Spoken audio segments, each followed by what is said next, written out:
আজই ডাউনলোড করুন আর এনজয় করুন আপনার পছন্দের শো। কিন্তু মাঝে মাঝে আমার যে কি হয় কি হয়? ভয়, হয় একটা ভয় কাজ করে। দেখো, যা হওয়ার তো হয়েই গেছে, সব কথা হয়ে গেছে। আর এ সমস্ত নিয়ে ভেবো না আর্য। সামনে তোমার নতুন জীবন, অনেকটা পথ তোমাকে যেতে হবে। পুরোনো জিনিস আঁকড়ে ধরে থাকলে কিন্তু পথে পথে তুমি হোঁচট খাবে, জীবনে অস্বস্তি বাড়বে। আমি নিজেকেও সেটা বোঝানোর চেষ্টা করছি, জানো মা, যে একটা অস্বস্তি রয়ে গেছে। এদের ভেতরে কিছু একটা আমাকে কুড়ে কুড়ে খাচ্ছে, বোঝাতে পারছি না তোমাকে। আমি জানি আমার জন্যও ব্যাপারটা একই রকম আর্য। তবু আমি তোমাকে বলছি, এই সমস্ত কিছু অতীত তুমি সরিয়ে রাখো, ভবিষ্যতের কথা ভেবে। অপর্ণা সবকিছু জেনেও তোমাকে নিয়ে স্বপ্ন দেখেছে ভবিষ্যতে, আর ওর সবকিছু জুড়ে তুমি আছো। ওর জন্য তো তোমাকে নতুন করে সবটা ভাবতে হবে আর্য। আর ওদের পরিবার এত সহজ সরল ভালো মানুষ এর আগে আমি কখনো দেখিনি আর্য। পরিষ্কার মনের মানুষ ওনারা, কোনো জটিলতা নেই। মনে যা মুখেও তাই। এত অভাবেও দেখো নিজের মেয়েটাকে সব কিছু দিয়ে আগলে রেখেছিলেন, আর এখন ওনারা তোমার হাতে তুলে দিচ্ছেন এই ভেবে যে তুমি অপর্ণাকে আগলে রাখবে, ভালো রাখবে ওকে। সিংহ রায় নামেও কিন্তু ওনাদের কোনো অসুবিধে নেই, কারণ ওনাদের কাছে জরুরি শুধু তুমি, ওনাদের একমাত্র মেয়ের জামাই। তোমার সব কটা কথা ঠিক মা, কিন্তু মাঝে মাঝে আমার যে কি হয় কি হয়? ভয়, হয় একটা ভয় কাজ করে। আমি তোমায় বলে বোঝাতে পারবো না। একটা আচ্ছা মা, তোমার কি মনে হয় এবার সবকিছু ঠিক থাকবে তো? যে দরজাটা বন্ধ আছে সেটা সেটা বন্ধই থাকতে দাও আর্য। ওটা আর খোলার কথা ভেবো না তুমি। অন্য দরজা খুলে দাও, অপেক্ষা করো তার জন্যে।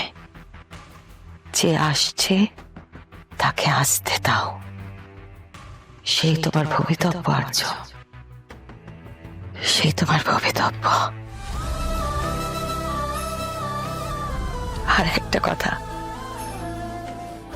এরকম মুখটা দেখতে কিন্তু আমার ভালো লাগে না। এত আনন্দের দিনে তুমি এরকম মুখ একদম নয়। হাসি খুশি থাকো।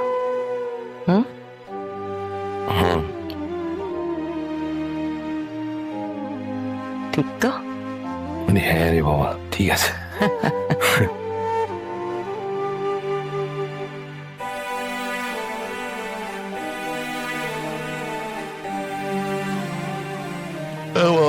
বাবা আর পারা যাচ্ছে না।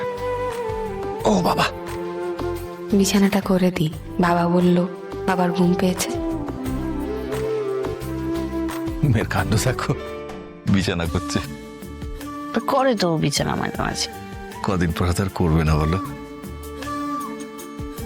ছোট থেকে তো বিয়ের কথা ভাবতাম, এটা বড় হবে, বিয়ে দেব। কিন্তু তারপরে বিয়ে করে যখন চলে যাবে, কি হবে গো আমাদের সত্য? এই অপু, ছাড়, এত কাজ তোকে করতে হবে না, ছাড়। এত কাজ কোথায় বাবা? এগুলো করতে তো আমার ভালোই লাগে, আর তোমার জন্য বিছানা পাততে আমার ভালোই লাগে। বাবা, তুমি কাঁদছো কেন বাবা? তোর চোখেও তো জল রে মা। উপরে ছোট থেকে না তোর মুখের দিকে তাকিয়ে বেঁচে আছি রে মা। সবসময় চেয়েছি তুই বড় হ, তুই খুশিতে থাক, আনন্দে থাক, নিজের মতো করে বাঁচ। কিন্তু আজকে যখন তুই বিয়ে করে চলে যাচ্ছিস, এখন কেন মনে হচ্ছে বলতো যে বুকটা খালি হয়ে যাচ্ছে? আমি ওকে তোমাদের ছাড়া পারছি বাবা। তোমাদের ছাড়া আমি তো কখনো কিছু ভাবিও নি। তোমার তোমার শরীর খারাপ হলে আমি আর কোনো কাজই করতে পারতাম না। সারাদিন মনটা তোমার কাছে পড়ে থাকতো, সব সময় তোমার কাছে বসে থাকতে ইচ্ছে করতো। জানি রে মা, সব জানি আমি। তুই ভালো থাকবি এটাই আমার কাছে সব। ও আর তো মাত্র কটা দিন, তারপর তো সেই শ্বশুর বাড়ি চলেই যাবি। না, এর মধ্যে তোকে আর কোনো কাজ টাজ করতে হবে না, কিছু করতে হবে না। এই কদিনই তো আমার তোমাদের জন্য সব কাজ করা উচিত বাবা। এরপরে তো আর রোজকার কাজগুলো করতে পারবো না, তাই এখন আমাকে করতে দাও। না, করতে হবে না, তোর চোখ মুখ বসে যাবে। এমনিতে কত কাজ থাকে তোর, ঘরে বাইরে সব জায়গায়। আরে, কদিন পরে তোর বিয়ে না? আচ্ছা ঠিক আছে, সব কাজ করব না, কিন্তু এরপরে তো আর আমি রোজ রোজ তোমার কাছে আসতে পারবো না। তাই আমার ইচ্ছে করছে তোমার যা যা খেতে ভালো লাগে সব আমি নিজের হাতে রান্না করে তোমাকে খাওয়াবো, তুমি না বলবে না। আর শোনো বাবা, তুমি কিন্তু একদম সময় মতো ওষুধগুলো খাও না, এরকম করলে চলবে না। সব কটা ওষুধ ঠিক করে খেতে হবে, ভুলে গেলে হবে না। হ্যাঁ বাবা বাবা বাবা, ওই বাবা নেওটা, এই জন্য তো বলি বাবাকেই তো ভালোবাসিস, মাকে ভালোবাসিসই না। করছে দেখেছিস? হ্যাঁ, হিংসে করছি, হিংসে করছি না রে শুধু। আমাদের দুটোকে এইভাবে দেখলে না আমার প্রাণটা জুড়িয়ে যায়।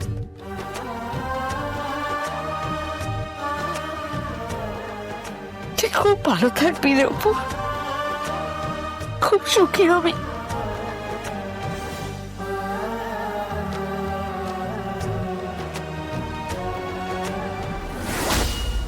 মানছি, এক সেকেন্ড, আমার তোমার সাথে কিছু কথা ছিল। মীরা, আমার এখন কিচ্ছু শুনতে ইচ্ছা করছে না, তুমি এখান থেকে যাও। হ্যাঁ, অফকোর্স, তুমি আমাকে চলে যেতে বললে তো আমি চলে যাব, আর শুনতে সেটা বাধ্য। কিন্তু অপর্ণা কি তোমার কথা শুনবে? I don't think so. আর এইগুলো বলার আমার কারণ আছে, কারণ আর্য সিংহ রয়ের ওয়াইফ হয়ে এই বাড়িতে আসবে, বড় যা, ফার্স্ট লেডি। তো আমার মনে হয় না তোমার কথা তখন চলবে, তোমার কথা অনুযায়ী সবটা হবে, তোমার কথা শুনে চলে যাবে, আমি যেমন চলে যাব। বাট সেটা কি হবে? আর আমি যদি কিছু ভুল বলে থাকি তুমি আমাকে বলতে পারো। আশা করছি আমি কিছু ভুল বলছি না। এটার হতো যদি তুমি আমার কথাটা শুনতে, তোমারই হেল্প হতো। বলো কি বলবে? যদিও আমার মাথায় আসছে না তুমি আমাকে কি বলতে পারো। আমার তোমাকে অনেক কিছুই বলার আছে মানসি, তুমি যদি একটু সময় দিতে আর ঠান্ডা মাথায় শুনতে। তুমি প্লিজ এসো না, বসো বসো বসো। দেখো, আমি তোমাকে আমার নিজের কথাই বলবো। তোমার কথা শুনে আমি কি করব মীরা? আমার কথা শুনে তুমি যদি একটু শিক্ষা নিতে মানসি, তোমারই লাভ হতো। কিন্তু